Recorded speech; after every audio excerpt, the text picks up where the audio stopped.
పాకిస్తాన్ కూడా ఏకంగా భారతదేశం పైన రాత్రికి రాత్రి మిసైళ్లు కానివ్వండి, డ్రోన్లు పంపించి మన కీలకమైన ఇన్స్టాలేషన్స్ పైన అటాక్ చేయాలన్న ఆలోచనలో ఉన్నప్పుడు మన జవాన్లు దేశానికి నిలబడి మేము నిలబడతాం, మేము పోరాడతాం, దేశాన్ని మేము కాపాడుతాం చెప్తాం జరిగింది.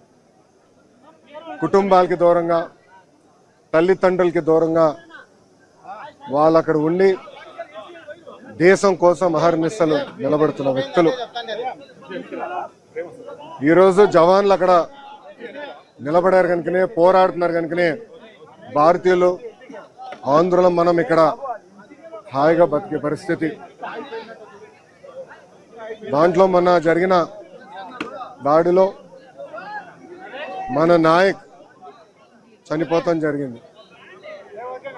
మురళీ నాయక్ చిన్నప్పటి నుంచి కూడా మిలిటరీకి నేను ఉంటాను, నేను చనిపోతే భారతదేశ జెండా కప్పుకుని చనిపోతానని పదే పదే అతని కుటుంబానికి చెప్తాం జరిగింది.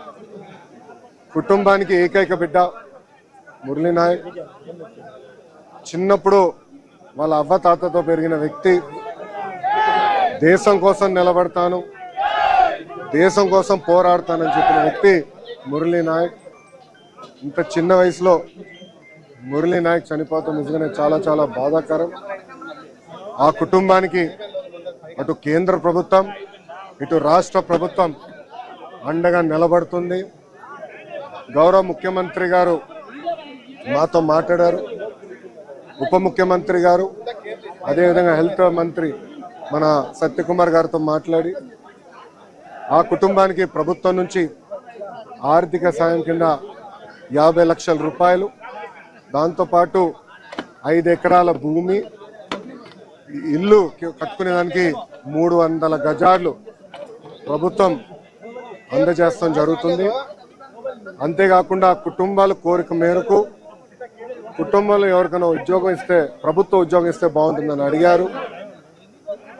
కుటుంబంలో అంటే బిడ్డలు ఎవరు లేరు, ఒకే బిడ్డ కనుక తండ్రికి ప్రభుత్వ ఉద్యోగం ఇవ్వాలనేది కూటమి ప్రభుత్వం నిర్ణయిస్తాం జరిగింది. ఇంతేకాకుండా అంత్యక్రియలు సొంత భూమిలో జరుగుతుంది కనుక మెమోరియల్ కూడా కట్టాలని నిర్ణయించాం.